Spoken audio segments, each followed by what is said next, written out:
It's the boy, Bubba, let's coming through. Hella clutch, flawless, can't be touched. It's your boy, Bubba, let's. Yeah, I need that hot take. I need the truth and everything that is not fake. So tell me. Welcome back, Bubba Bunch, to another edition of the Bubba Lutz Sports Podcast. It is your boy, Bubba Lutz, joined by Kevin, as we wrap up the 2020 2020 season itself. Yeah, the whole thing. The whole shebang. The whole shebang. Wish it was different. Wish it was different. Not in the best way. Super Bowl 55 goes down as probably one of the worst Super Bowls of all time. And yeah. But I mean, there's a lot to discuss afterward due to the implications of that game. Overall, disappointment for sure based on the performance of the Kansas City Chiefs. But Tom Brady winning his 7th ring in the fashion that he did. Yeah. And once again, defense wins championships. And that's exactly what happened. That defense, man, you got to get to a level of like when I'm watching this game at my sister's house and her husband, my brother-in-law, who doesn't watch a lot of football, he can have a conversation about it, but he's more of a casual fan, literally looked at me and said, "Who's that guy?" And I said, it's Devin White. He's a beast. He was that like, guy. damn. Oh my goodness. Yeah. The way that he was playing defense and covering Travis Kelce on some of these plays, just beef to beef, hit after hit, he hung on. That is amazing in itself. Devin White has showed up like tremendously this past playoffs. Literally every single game, you would just hear his name being called over and over and over and over and over again. It was insane. He's so damn good. It's ridiculous. Well, I think you can say that about all of these guys on defense. That pass rush was playing their best football. The thing that I loved was that Tom Brady said to the commentators, and they mentioned this a lot during the game, is that they said Brady feels that this team hasn't played their best game yet. And I was like, you know what? Based on how they started the season at 7-5, and I was like, this is the most inconsistent football team in football.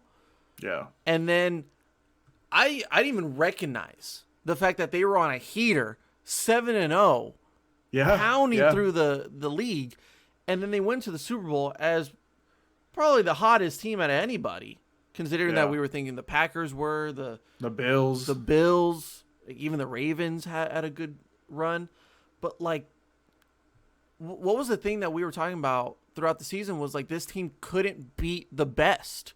They couldn't compete against the best teams. They went against 3 MVPs in previous seasons, Aaron Rodgers, Drew Brees, Patrick Mahomes, this postseason, and beat all of them convincingly. Yeah. Like, they look good in all of these games.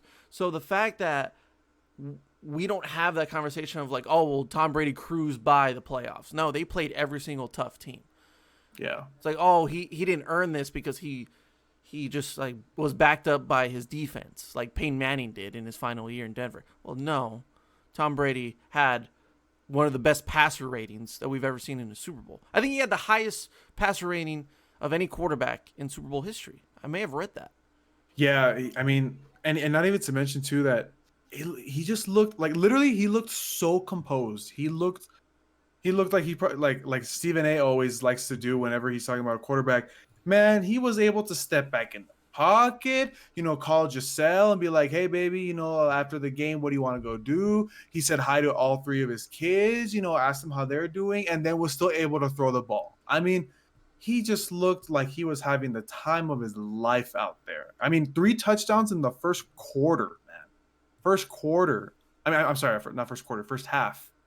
I mean, it just looked so easy for him. It felt like a Patrick Mahomes day for him. To where it felt natural, it felt good. And then we just see Patrick Mahomes probably have the worst game of his career. And it's not even close. Yeah, no, it was, well, we'll get to that in a little bit because I'm about to sound off on a lot of things that those Chiefs did. But overall, like, we're going to talk about the concerns and the problems that the Chiefs had in this game, which were a lot considering how we put them up to the standard of the Chiefs, how they've been playing these last few years. I'm just going to tell you right now, like, the Bucs played like the best team in football the last month of the season. Absolutely. And they were, without a doubt, the better team yesterday. Yeah. And the argument of, like, well, Tom Brady, should he have won MVP with how good that defense played? I'm like, well, you can't give the defense an MVP. It just doesn't work. Yeah. It's not normal in this era of the NFL. Wait, like, if you wanted to pick the defense, who are you going? Who are you going with? Levante David? Well, then you can make the argument for Devin White. If you want to say Devin White, oh, well, Jason Pierre-Paul deserves that as well. Oh, what about the safeties? Because those safeties played really well the entire game. I mean, they were double covering Tyreek Hill, making it look easy, which is not. Yeah. So, I mean, if you want to give it Todd Bowles, I'm okay with that. Because Todd Bowles just absolutely amazing. He shut down a Patty Mahomes-led offense. That is an accomplishment in itself. That's insane. The first time in the time that we've had Mahomes in the NFL, the first time in his career that he's had an offense led by him not score a touchdown in any game. And we're talking close to 4 years now. It's the first time. That's insane, dude. That actually blows my mind. Wow. You know what stat blows my mind the most, though? This is like the last of it before we really get into this game. He only blitzed 5 times. Yeah. They only blitzed 5 times, but every memory I have of this game of why the Bucs were so dominant and the Chiefs were struggling so much was the pass rush. Yeah. They were just getting penetration. It looked so easy for them. The defensive line looked like they were just manhandling the line. And like I said, we'll get to that later. But yeah, man, it's very impressive. I'm not going to lie. I wanted the Chiefs to win. I really did think the Chiefs were going to win this game. I didn't think it was going to be a blowout like on the Chiefs side. But, I honestly thought it was going to be a Chiefs win. So I stand corrected. I mean, I really thought the Chiefs were going to be able to at least handle the Bucs pretty easily just because, I mean, look, say what you want about how they've been playing the last couple of months. Hey, they struggled against Washington in the playoffs, the first game.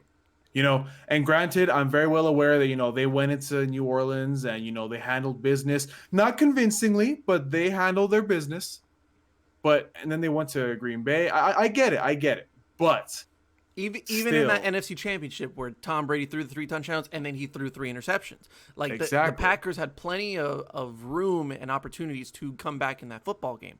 So that's where I wasn't fully confident in this Bucs team. Exactly. So my brain was telling me the Chiefs all day.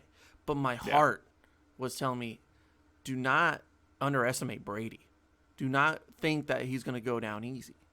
Every single time I think Tom Brady's like, all right, like this is it. Yeah. This is the one where I don't think Tom can pull it out. You have all the evidence right in front of you that this was going to be the game, that he was not going to be able to pull it out.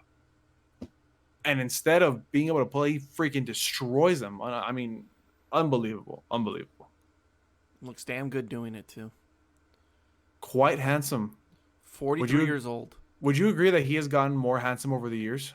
Oh yeah. Have you seen his picture from like 2003? Look, Tom, you're the GOAT, but you were not as handsome 20 years ago. Sorry. No, he wasn't. But no. Even the casuals like that I was watching the game with, they're like, he's awfully handsome for his age. And I was like, isn't he? He's quite handsome. That's daddy. Him and Aaron Rodgers. Old men of the NFL, quite handsome. Engaged, by the way. Shocker, right? Out of random. Congratulations to Aaron Rodgers and Danica Patrick, right? No, it's not Danica. No. Oh, I'm far behind then. They broke up before the season started. He never said who it was. So when I looked it up and I looked up Aaron Rodgers' MVP speech, engaged, the whole Google search page was he announces that he's engaged, but it never says a name. Oh. But that's what Aaron Rodgers does. That's why he wins MVP, because he just kept to himself. Very, very, very nice. Very nice. Well, congratulations to Aaron. Congratulations to the secret beau. But but he doesn't win championships because of his organization and Tom Brady. And Tom Brady, yeah. So let's get to the game. Started off, I think, pretty natural for a Super Bowl. A lot of pressure, a lot of emotion involved. So a few punts go both ways, just trying to feel themselves out, not trying to make the big mistake. So pretty standard. Pretty standard, right? Chiefs get on the board first with the field goal. Harrison Butker was automatic all day. It was the only points they scored, but he looked good. And then you start to sense that the Bucs established the running game with Ronald Jones and Leonard Fournette, who was nice to see come back. Yeah. Playoff Lenny. Establish a running game and then set up the play action very nicely and just get everyone involved, including Rob Gronkowski. Mm-hmm. There's so many things that Tom Brady and the Bucs did in this game to break history or make history. I mean, you can just go down the list. They're the first team to host the Super Bowl and win it. Bruce Arians is the oldest coach of all time in Super Bowl history. He's like, 68? He's the 68. oldest coach to win it. Rob Gronkowski and Tom Brady have the most touchdowns in a postseason between a quarterback and a receiver / tight end. And you got two of them today. But once they got on the board first, I was like, you know what? It's fine. You know, that goal line stance by the Chiefs at the 1 yard line. Very good. Very good. Yeah. I was like, okay, this is where it gets big. It looked from the first angle, just like from eye view, that he got in on that 4th down. Like, I felt like he truly got in, and the replay showed that he was just a yard short. But that stop by the Chiefs, I was like, okay, this is where you start getting going. And that first play after, to where they give it to Tyreek Hill and that little misdirection, I was like, okay, we're starting to see the Chiefs finally get it involved. Yeah, I would say the first 10 minutes of this game was pretty, like, a good view of how competitive it should have been. But then the downfall happened. Well, I mean, like, speaking of history, it's the first time that Tom Brady scored a touchdown in the first quarter. Yeah, I saw that stat too, actually. The first time in 10 appearances that he scores in the first quarter. And no matter what, like, it took a long time for me to say, all right, it's over, because of the comebacks that we've seen out of the Chiefs for the last 2 years, including the one against the Texans last year. So when they were down 19-3 or 28 to 9, I was like, that's fine. Like, they've been here before, and they can score 24 in a quarter. I'm fine with this game being a little hesitant to call it quits. Yeah. So then after that stop at the goal line, and they get the ball down the field pretty quickly, and then they get into the 25 inside the 30. And I was like, this Bucs defense just shut it down. Oh, dude, it was not even close.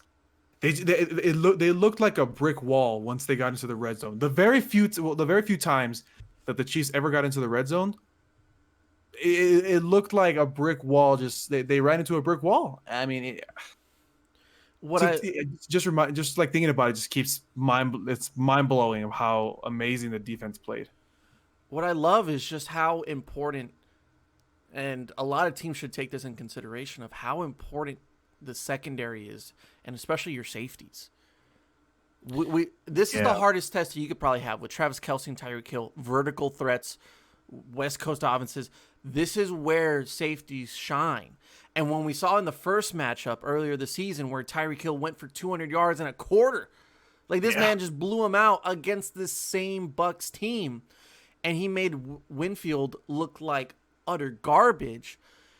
And then we all of a sudden just see a cover 2 scheme, 2 high safeties, and then man-to-man across the board, really, because they had a 3-man rush, and yet they made it work.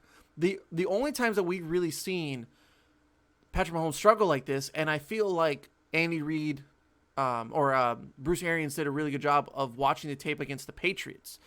You know, when it was the Chiefs and the Patriots, because that was a blueprint of how to beat Patrick Mahomes, or at least contain him, because the Patriots in that game, they did a very good job of not blitzing or rushing Patrick Mahomes, because they wanted to do 5 corners. They wanted to do 5 secondary guys, run a nickel defense, and just run coverage. They wanted coverage sacks. They wanted him to not have anybody open.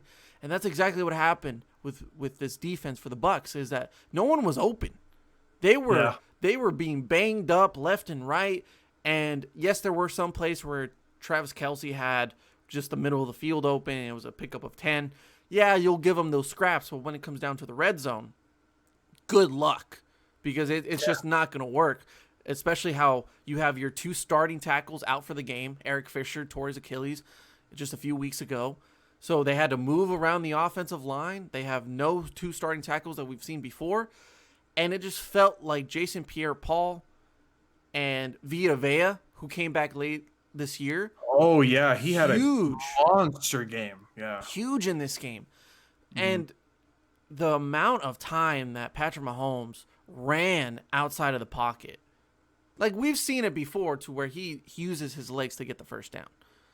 But not in this fashion. I mean, we said it yesterday. It's like Russell Wilson with the Seahawks. Yeah. You have to run to get some time. That's how it felt. I remember when I was watching the game, and I remember, dude, like, Patrick Mahomes literally had 2 seconds. 2 seconds. That's all he had every single play before the rush got to him. And from there, he started running. Look, I think that this game is going to go down in history as a prime example. Like, this is the game that teams are going to look at from now on to show and to convey the absolute fact that if you do not have a good offensive line in this league, you're not doing anything. How are you going to sit here and tell me that a team that has Patrick Mahomes, Travis Kelce, McCole Hardman, Tyreek Hill, all these weapons, literally like elite weapons, you could put them as elite. They are the number one in their tier. Well, not McCole Hardman, but you know what I mean. And they only got 9 points? Only? On paper, it doesn't make sense. So I remember I got to a point where I was like, you know what? Like, I texted you, and I was like, hey, I made the joke. I didn't know that Patrick Mahomes was playing with the Seattle Seahawks offensive line. I didn't know that Patty Mahomes had the Texans offensive line. Like, it was ridiculous. Like, I don't know, man. Just I feel like this game is going to be a very, very big eye opener for the Chiefs organization. And I think, if anything, obviously they're going to get Eric Fisher back. They're going to get their other tackle back. But I think for absolute certainty, they have to focus on this offensive line this upcoming draft, because, oh my God, there were teams this season that you saw some horrific offensive line play, from the Bengals, from Seahawks, from the Jets, from the Texans. From the Texans, yes. But oh my God, this was on a magnitude that I've never seen before, for 2 reasons: because it was the Chiefs, but also because, dude, it looked like they didn't even. I'll end it with this, so we can move on to the next thing. That Chiefs offensive line looked so horrifically bad. It honestly looked like they weren't even trying. Seriously. Toward the end of like the first half and beginning of the third quarter, I was like, it's just so easy for Jason Pierre-Paul. It's so easy, dude. He was literally getting free every single play. Every single play he was getting free. It was either him or Ndamukong Suh. Those two easily getting past their respective person on the other side. Man, so I will give credit where it's due and say, Bucs defensive line, absolutely amazing. Congratulations to them, my Lord. But oh my God, what an atrocious, absolutely horrific game for this Chiefs offensive line. And I don't mean to rub salt in the wounds, but oh my God, they should be ashamed of themselves. Seriously. They should be absolutely ashamed of themselves. The Bucs defensive front has played some of the best groups of all of football. They started off with Washington, who has a great young offensive line. The Saints, who has a very experienced and overall like great offensive line, like you would want them. Green Bay, I know they were missing David Bakhtiari, but they always make it work. They're a great team, and they've moved the line a few years that we've seen, and they make it work. But they also had that same problem, just the edge protection was nowhere to be seen. And then the Chiefs, my only problem with this is that, and I'll make this quick, like great teams always make it work, right? Yeah.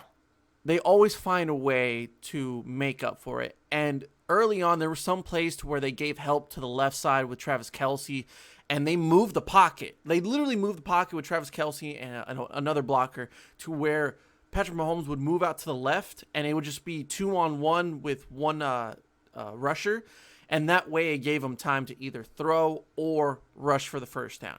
So you sense that Andy Reid knew that there was going to be some issues on this offensive line, yet as the game went along, I felt like he abandoned that and started to just feel like it's just not going to happen. Like, it's just too much to handle. And more and more we get into this game, the less misdirection that we saw out of the Chiefs, which is very unlike the Chiefs because we're so used to them just throwing out any play and we're like, it's Andy Reid. Oh, my God, he's a genius. Eric Bieniemy does it again. So, like, it didn't seem that way at all. And I don't know if they abandoned that because of the offensive line. They're like, if we can't protect him for 2 seconds, there's no way we can establish a misdirection or trick play. Yeah. So I'm a little like questionable about that. Now, Patrick Mahomes did all he could. He was throwing sidearm throws. One of them, he like threw it off just like one little like knee throw before he went down, and that thing went 40 yards and it was dropped. Ridiculous. Oh, that's another thing I'm gonna get into later. But anyway, I think the first thing we should talk about though is that I just want to get this off my chest. The refs played a part in this game. Oh, 100%. They played a part in this game. They did not decide the game. Yeah, I'm glad you brought this up. Don't get it twisted. They were a part of this game that made it get out of hand because especially at the end of the first half, I felt disgusted that this is how we're going to finish the Super Bowl. This is how we're going to determine who's the best team by these terrible calls. You can make the case that Green Bay game was won by the refs and they were the deciding factor. No. Like I said, Packers had plenty of opportunity to come back in that football game. Those calls did play a factor, but they didn't decide the game. This is the same exact thing. Played a factor, did not decide the game. That first pass interference call. On Mike Evans, right? On Mike Evans. That was it so that one? Stupid. Wait, was it that one? Or I feel like there was another one before that. Because that was the one right before the half. There was another one that... Oh, wait. I think I'm getting twisted. So there's the Mike Evans one. There's the Tyrann Mathieu one in the end zone to, I think, Cameron Brate or Rob Gronkowski. I think it was to Rob Gronkowski. But that one, though, to a certain extent, I could somewhat see why they would call it. See, I disagree. I think it's flipped. I think that you can make more of a case for the Mike Evans one, but the Tyrann Mathieu one was just... I felt so bad for Tyrann Mathieu. So okay, look. To be fair, like I said, like, yes. I mean, if anything... Look, I'll say it this way. The argument was that people were saying that the ball was uncatchable. You could say that for both. Rob Gronkowski is a very large human being. Now it was, in my opinion, it was uncatchable because of the fact that Tyrann Mathieu held him. If Rob was able to at least get to to his route and run it at least to halfway through the end zone, he probably could have gone up and caught it. Rob is a very, very large individual. So with that one, I can kind of see why they called it. Kind of. Do I completely agree with it? No. It's still very meh to me. But the Mike Evans ones, that one was horrific. Down bad, awful. My God. Are you serious? You're gonna call just because of a little toe tap, a little Achilles tap? Come on, dude. Yeah. No. I felt that one was more uncatchable. Like, when they showed the replay, the ball barely was in the shot. And, I mean, for Ward to like fall like that. Like he didn't trip over himself. He never tripped over his own feet. He just fell to the ground and extended his arm. So maybe there was a case of like him trying to disrupt the play. But that wasn't enough for Mike Evans to fall like that.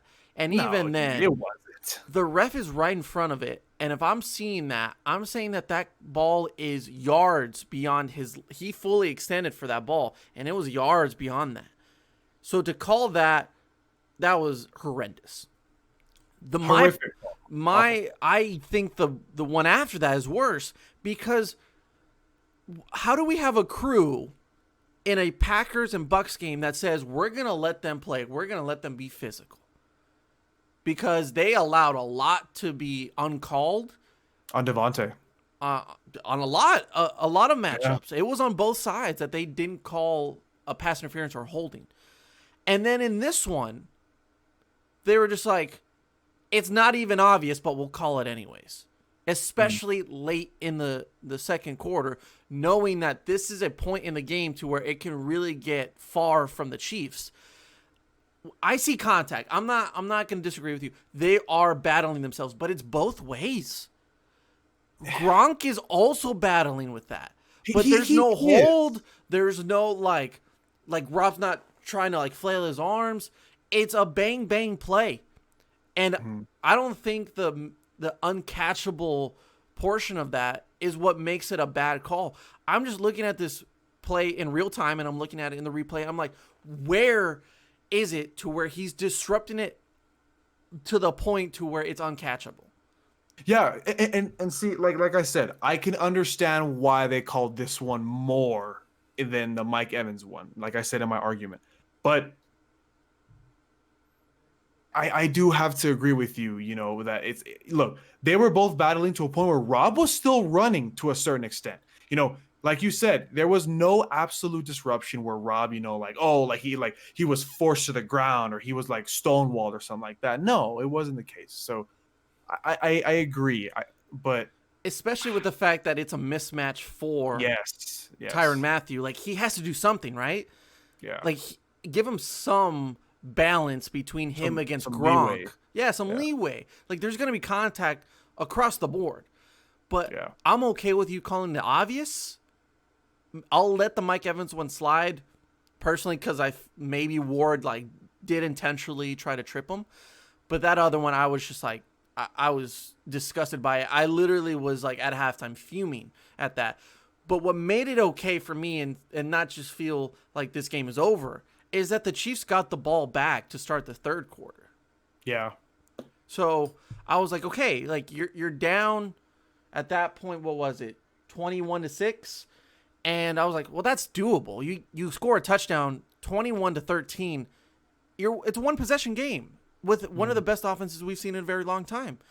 And coming off that performance by the weekend, I was like, we're back in it. You got to feel good about that. Yeah. I'd give it a 7 out of 10. I give it a 3 out of 10. Whoa. I think The Weeknd is extremely talented musically. He has a very nice voice. Nothing. I'm not ragging on him personally. The disrespect. I just think the actual show, what he put on, was you base it on the performance, not the performer. Well, it's the Super Bowl, dude. It has to be flashy. Come on now. I did get dizzy in that maze. It was quite. Yeah. It was. That was something. It made it. I mean, that's what his music video is. So I was like, okay, this makes sense. A lot of his music videos are like that. But yeah, I don't know. Like I said, him as a performer, wonderful. Absolutely great. However, one thing I will say is whoever was the sound engineer, they should get fired because I could not hear that man at all until he got on the field. Really? I couldn't hear that man at all. My goodness, no. I don't know if you had that. No, I didn't really have that.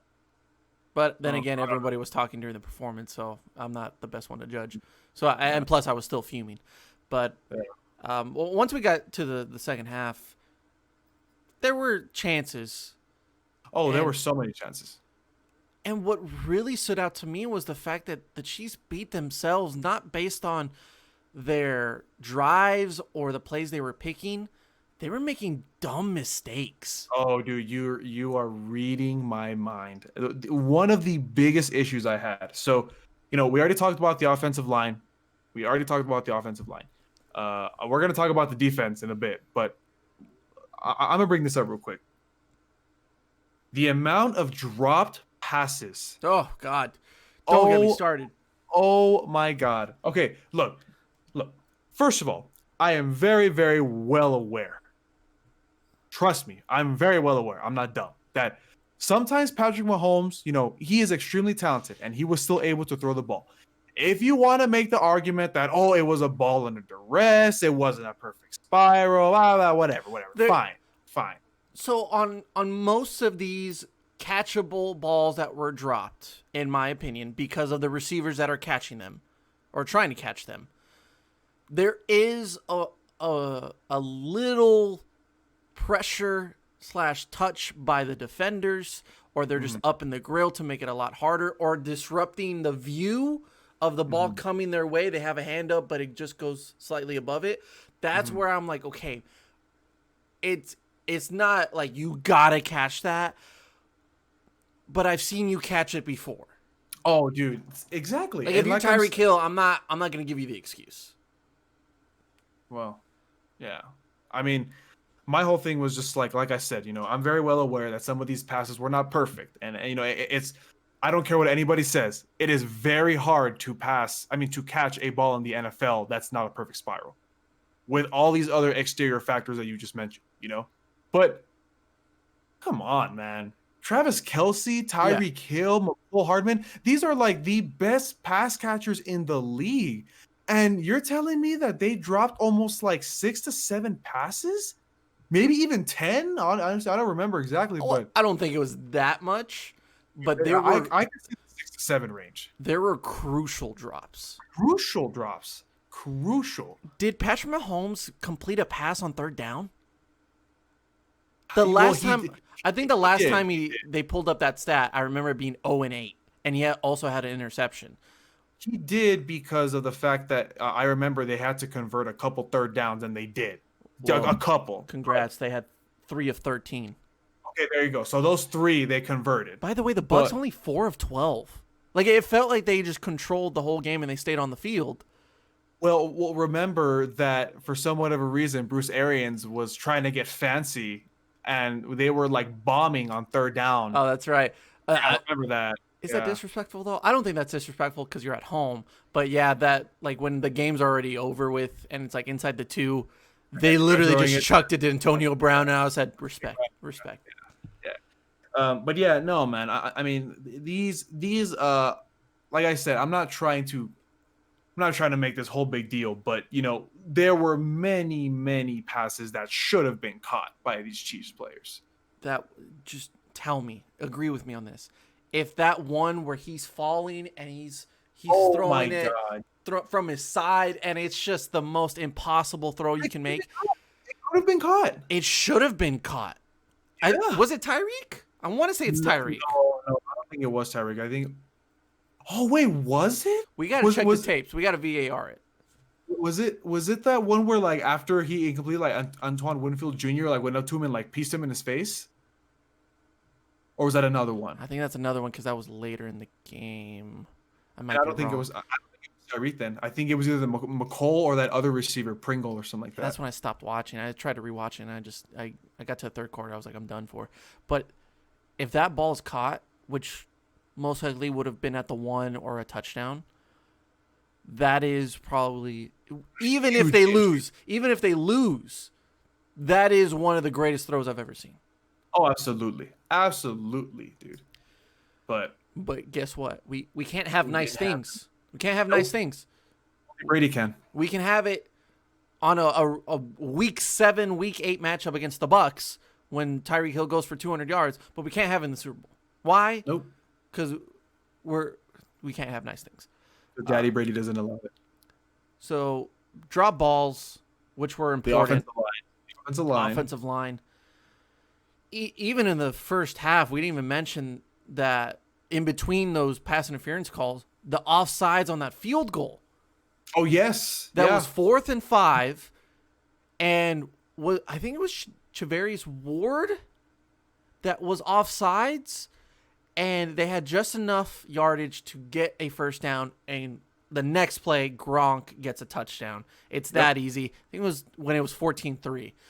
And that was the first mistake. How about the unnecessary roughness, personal foul on Chris Jones? And the attitude, the physicality, like just the dumb like antics by this Chiefs defense. I get you're frustrated, but you're a better football team than that.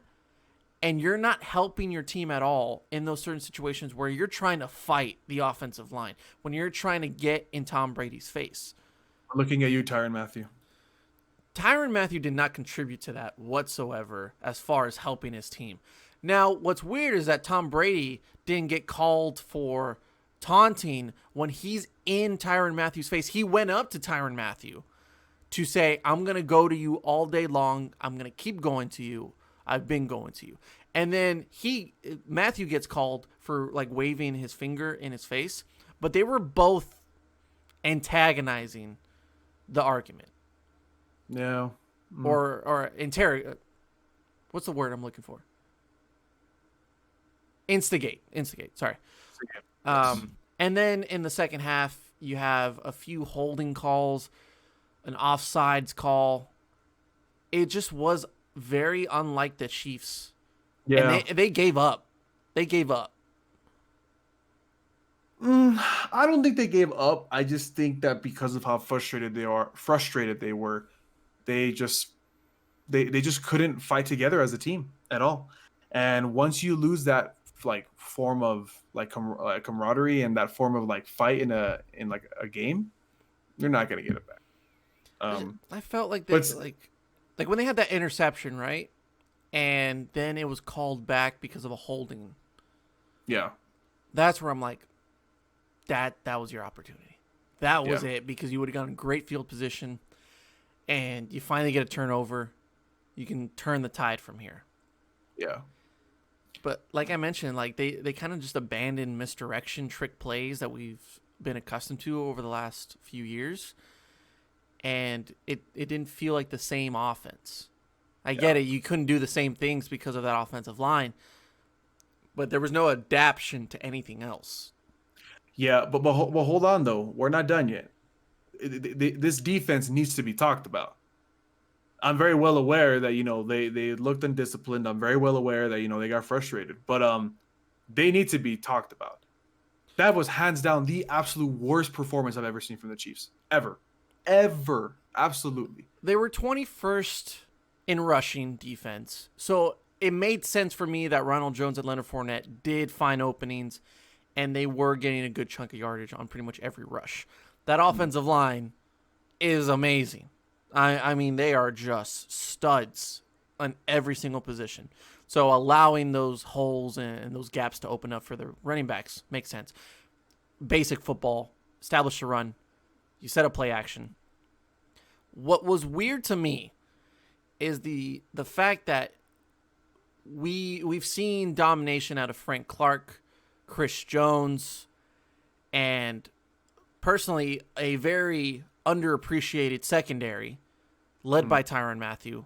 Anthony Sorensen has been pretty good this whole entire season as well. Jadavius, is it Jadavius Ward? You mean Charvarius Ward? Charvarius Ward, yes. No, the rookie. Who's the rookie? I don't know. I forgot his name. But let me look that up. Like this secondary was a big reason why. L'Jarius Sneed, excuse me. I'm so sorry. Oh. The rookie. They were a big part of why that team won last year. They played amazing in the playoffs last year. We did. Yeah. And this year they've been all right. Like they've gotten the job done in their secondary. And when you have Frank Clark and Chris Jones coming at you, it's not a fun sight to see. They were quiet. Like the only time you really saw them was when they were fighting or getting a penalty called on them. They were kept in check 100%. They were kept in check. So I wasn't expecting big things out of this defense. I really thought it was going to be a 30, 35 point game for both teams. So I didn't think defense was going to matter that much. But this bad? But I didn't expect it to be this bad. Dude, it was horrific. Oh my God. You saw plays where literally from the second the play started, you saw that it was already busted coverage, that there was confusion. Like specifically, there was one play. It was that one seam route that Rob Gronkowski had, where he almost took it to the end zone. Literally, the second the ball was snapped, the middle of the field just wide open. Tyrann Mathieu, like during the play, looked around and was like, "What are we doing? Like, what happened? You're supposed to help me." Where did the safeties go? Because that wasn't his assignment. Mm-hmm. He was supposed to get past them and rush, but nobody covered it. So that was one of the many examples that I saw that just these Chiefs didn't know what they were doing, and whether it be horrific play calling from the defensive coordinator, from Steve Spagnuolo, which I don't know if you put a lot of blame on him. I really don't, because if you look at it on paper, he technically was calling the right formations. He was, but just the execution was just so awful. I mean, there is no excuse.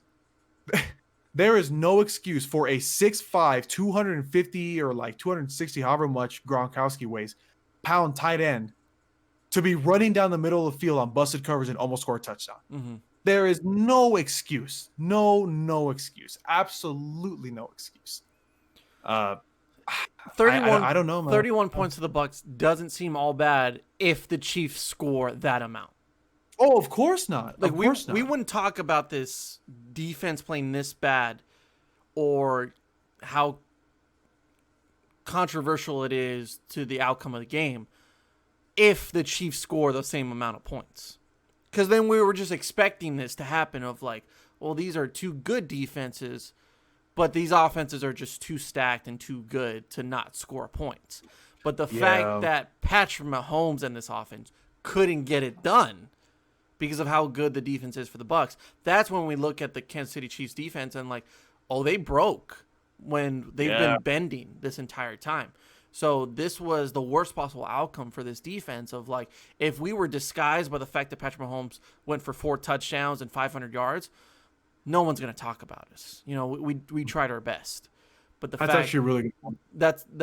The fact that it's a blowout, then we're going to look like, what happened to that Chiefs defense? Well, they were honestly bottom half of the league in rushing.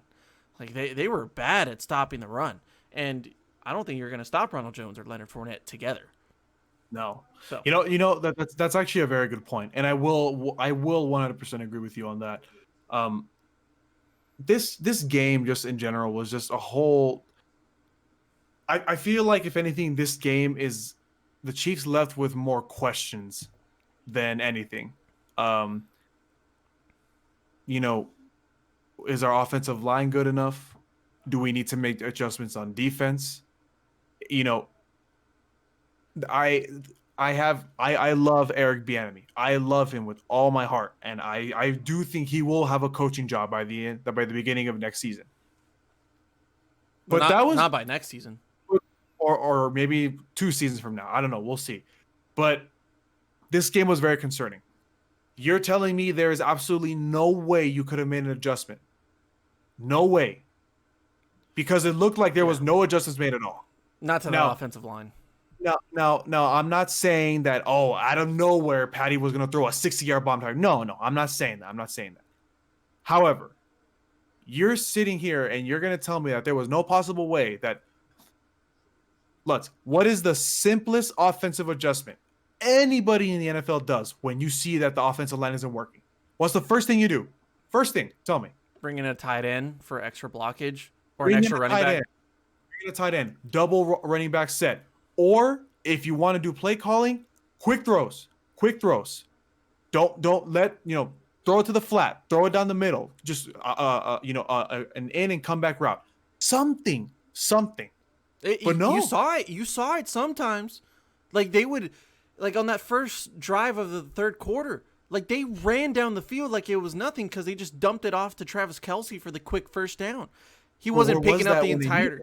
Well, I mean, like. That's my thing is that I don't know. I felt like they just abandoned everything they've done the entire year of like misdirection, and we didn't see the genius plays that we're so accustomed to. And That's why I feel like they gave up. Like they just didn't put up a showing. I was even in the fourth quarter, at the beginning of the fourth quarter, I was like, you're still in this. You can for sure. If you can absolutely quick touchdown, you stop them, you get the ball again. It's a one possession game. You don't even need to go for 2 and you tie it at 31. Yet they weren't even going no huddle.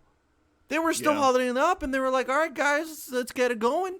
And I'm like, Patty, I know you hate when I say Patty, but Patty, what are you doing? Yeah. Like that's my thing about it. And so I don't know. Like if the Bucs just stay together, what the fuck else do they have to do? Literally Bruce Arians in his post-game interview said, I didn't really do much. I sat back and let Todd Bowles do the work. Brian Leftwich, you did the work. Tom Brady, go ahead. Brady do something. Yeah, I mean, I just watched one of the best performances out of any defense in the Super Bowl. Like they're the 85 fucking Bears. I'm 68 years old. My 95-year-old mother is in the stands. She just saw pure dominance. She really did. She's gonna say that I did all the work. No, sir. Mr. TB12 over here did all the work for me. And Devin White, JPP, if you guys come back next year, we're back in this. They thought it was just, they were so calm about it and so confident. They're like, we'll be back. And then the Chiefs are like, well, the only thing that I'm concerned about, because they're still a great football team, is that now their head is like, oh, this wasn't that easy. Like maybe it's not going to be as easy as we think, because now the NFC is better because they have Tom Brady and they still have Aaron Rodgers. But see, here's my issue though. Here's my issue. Now, in no way, shape, or form am I trying to say that the 2019, San Francisco 49ers, were miles better than this Bucs team. But last year was a similar result to a certain extent. For a large majority of that game, Patty was getting shut down. The receivers weren't coming out. The 49ers defense was keeping them in check. They had to work hard for those touchdowns. But then halfway through that third quarter, Patty flipped the switch. He started coming back. He started getting in a rhythm. He started throwing long. Where was that? Look, I love Devin White as next to the other guy, but you could make a pretty good argument that Fred Warner is a pretty damn good guy, no? Yeah. I mean, Fred Warner's pretty damn good, So that's why I'm so confused. I don't understand why, and like I said, I'm not trying to compare because, they're two very different teams. But hey, man, I mean, that last year's San Francisco defense was pretty damn good. I mean, why no switch this year? What happened? Why no adjustments? I mean, I don't get it. Like, I seriously don't get why nothing could have happened. This year, we've made a lot of cases for, like, the Chiefs are beatable. They're not. No. They're not, like, the impossible team to beat. There's plenty of cases where we're like, they look human. They look normal. Yeah. And I'm looking, like I said, the NFC is getting better. AFC is starting to get real good too.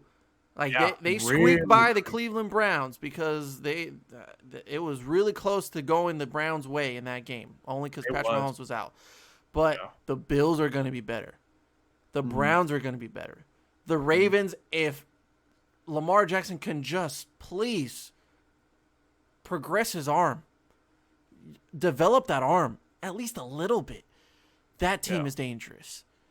And Miami, if they can get a quarterback, or if they give Tua a full training camp and they feel confident in him, they're a complete team. Yeah. Next year, if we see the same matchup, I don't think it's as easy as we think, because for both sides, every team around them got better.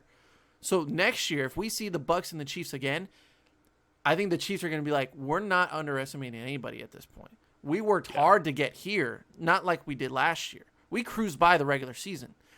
We were just that damn good that we could just cruise by. And in the playoffs, we had to work, but not as hard as we would like to. Yeah. And then I felt like they underestimated the Bucs because, like we said at the beginning, this team was 7-5 at some point. Yeah. They were almost about to lose to the Giants, I made so many arguments on this podcast that I hated watching the Buccaneers. I hated watching them. Yeah, it was uncomfortable because of the fact that you didn't know which team was going to show up. There was no logical argument that could have been made of how these Bucs were struggling so much. On paper, they are absolutely stacked at almost every single position, and they were barely winning games. They were losing games that they shouldn't have. It just didn't make sense. But Like, on paper, they took that and they said, "We'll wait till the Super Bowl to put this on the field." yeah, apparently, yeah, because they played their best game. almost Hands losing to Daniel Jones, losing to Jared Goff, losing to getting absolutely annihilated by the Saints that one game. My Lord, They got beaten twice by the Saints. yeah, I got beaten twice by the Saints. I mean, it just didn't make sense. Like this team was so inconsistent. And look, I made the prediction in the beginning of this season that I did not think the Bucs were going to go to the playoffs. I didn't. I really didn't think they were. And at 7-5, I was like, okay, yeah, I think I'm right. The way they were playing, but Tom Brady, I guess Tom Brady heard me and he was like, hey, fuck this guy from El Paso, whatever. I mean, I don't know, man. I do not want to hear anything else. And for a lot of people, it's just been beaten with just a hammer at this point. Oh, yeah. Yeah. Tom Brady is the greatest of all time. Dude, I mean, not even close. You literally cannot make an argument. You cannot make an argument anymore. Like, we always have the discussion of, like statistically and on paper, Tom Brady is the best, but skill-wise, Aaron Rodgers will always be the GOAT. To a certain extent, you can make that argument, but you can still do it. I still believe Aaron Rodgers is a better quarterback for his skill set and his athleticism, but you ain't touching Tom Brady. But no, Tom Brady is just like Aaron Rodgers is a god, right? Absolutely stunning, amazing skill. Amazing quarterback. But Tom Brady is just like this celestial being that just knows all. And it just always works for him because he's Tom Brady. Bill Belichick. Wouldn't want to be you, buddy. If you still want to call him a system quarterback, go right ahead. He's the best system quarterback. I'll take a system quarterback like that any day. He's 43 years old. He is 43. And he's out here with a 125 passer rating, 3 touchdowns, 8 incompletions in a Super Bowl. Coming off just a few years ago where he threw for 500 yards, multiple touchdowns, and lost the game when he was about to reach 40. Yeah. And yeah. What else do you want? I need to answer. I need an answer for that question. What else do you want? Because Patrick Mahomes right now hasn't beaten Brady. No. If he's supposed to be the guy that's the next guy, if we're supposed to pass the torch to Patrick Mahomes, at some point Patrick Mahomes needs to take that torch. When it matters the most, he has not beaten Brady. He's beaten Brady in the regular season, but that's nothing compared to the playoffs. Like, you need to take over the game. You need to say, I got to put this team on my back. Yeah. I know it can't be done with Brady because of how good his team is. And that's not his fault. It's not the fault that the refs made bad calls. It's not his fault that he went to a good organization like you would. Like, why would you go to a shittier situation with not developed players or a good coach? Because you think you're ring chasing? Because you want to prove that you're not a system quarterback? Tom Brady is one of the smartest guys in all of professional football. Why is it his fault that he went to the Bucs that was a quarterback away from winning a Super Bowl? Why is that his fault? Why is it his fault that he was in a very good system with the New England Patriots? And even if you want to make the case that, like, oh, well, it's Bill Belichick and, you know, they have great coaches and it's just a great system. Other than that almost perfect season with Randy Moss. Like, can you really say he's had a stacked team like he's had in Tampa Bay? No, because in New England, I feel like he never truly had a good wide receiving core. He never really had a solid 100% like reliable running back. I mean, you can make an argument for like Garrett Blunt, but not even Nah. that. No, not even that. And why is it his fault that he can recruit Rob Gronkowski to come out of retirement and Antonio Brown to finally shape up and not make mistakes off the field? And Leonard Fournette to, come realize his true potential again. Yeah. Yeah. But it's a mental thing. Like when you have your players and your teammates literally say, like, he would text us every night and say, we are going to win this game. Guys, I am here to win. If you're not here to win, get out. That takes a special guy. That's not just a normal everyday quarterback. That's a guy that you trust in. And for being 7-5 and having those issues with Bruce Arians of how to run this system, and say Bruce Arians just laid back and say, Tom Brady, take over. Yeah. If that doesn't get done, if he falls short and doesn't make the Super Bowl or doesn't win the Super Bowl, then I'd say, okay, now that's an argument that can go the way of like maybe he's not the GOAT. But he said, I'm taking the reins of this offense and I'm going to lead them to a Super Bowl. And that's exactly what he did. So Tom Brady literally said, hey, if you want to win a Super Bowl, sign me. And the Bucs were like, sure, why not? I don't know. I don't know what else you want because I'm looking at every quarterback in the Hall of Fame, every quarterback that we think is going to be in the Hall of Fame for the foreseeable future. Say Patrick Mahomes might be the best talent that we've seen in our lifetime.